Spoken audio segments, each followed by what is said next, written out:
এই তো বুড়ি চলে এসছে। বস মা বস।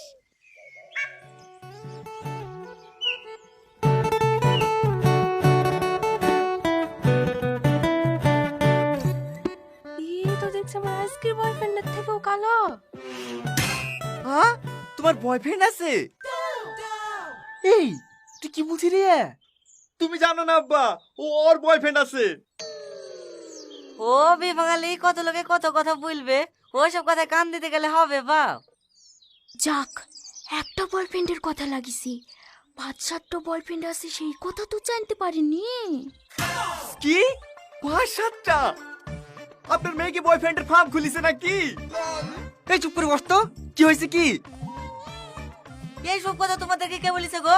দেখো দিদি তাকে, আমার মেয়ের মতন ভালো মেয়ে এই এলাকায় একটাও নাই, আর আমার মেয়ের নামে দুর্নাম করা।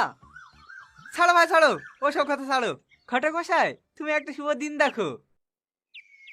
খাসি মনের কথা সব শুনতে পাচ্ছে নাকি?